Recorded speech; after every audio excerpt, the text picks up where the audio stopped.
Hi friends, అందరూ ఎలా ఉన్నారు? అందరూ బాగుండాలి, అందులో నేను ఉండాలి ఫ్రెండ్స్. చూడండి ఫ్రెండ్స్, మేక పిల్లలు ఎంత చిన్న పిల్లలు పుట్టినాయో. ఈ నెల తక్కువ పిల్లలు కానీ అందుకు ఇంత చిన్నగా పుట్టినాయి. మనం నెల తక్కువ పిల్లలు అయితే కానీ ఈ అంటకాయ అవి తాగలేవు, ఎందుకంటే పెరిగేదానికి అవకాశం ఉండదు. పాలు తాగేదానికి అవి పెరకలేవు అనమాట. ఆ రొమ్ములోంచి మనమే పట్టి ఒక కొద్దిగా తాపాలా.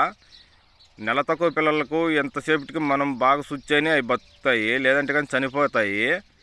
మనమైతే కొద్దిగా లిమిట్గా తాపుకుంటూ పోతుండాలా. చాలా మంది ఏం చేస్తారంటే సన్నపిల్లలు తాగనీళ్ళ ఫుల్గా అని చెప్పి ఫుల్గా తాపుతూ ఉంటారు. అట్లా ఫుల్గా తాపకూడదు. నెల తక్కువ పిల్లలకు వచ్చి లిమిట్గానే తాపుకుంటూ ఉండాలా. నేనైతే ప్రజెంట్ అయితే కానీ లిమిట్గా తాపున్నాను. ఇప్పుడు పొద్దున పూట మళ్ళీ మధ్యాహ్నాలు ఒక కొద్దిగా లిమిట్గా తాపుతాను, మళ్ళీ సాయంత్రం కొద్దిగా లిమిట్గా తాపుతాను. అట్లా ఒక 10-15 రోజులు లిమిట్గానే తాపుతూ ఉండాలా. కొద్దిగా ఏదైనా ఫుల్గా తాగిందంటే కానీ ఒకరోజు పారిందంటే చనిపోతుంది పిల్ల. అట్లా పారకుండా చూసుకోవాలి మనం పిల్లలను ఎంతసేపటికి. ఓకే ఫ్రెండ్స్, ఇలాంటి వీడియోల కోసం మన ఛానల్ సబ్స్క్రైబ్ చేసి ఒక లైక్ ఇచ్చుకోండి ఫ్రెండ్స్. Bye friends.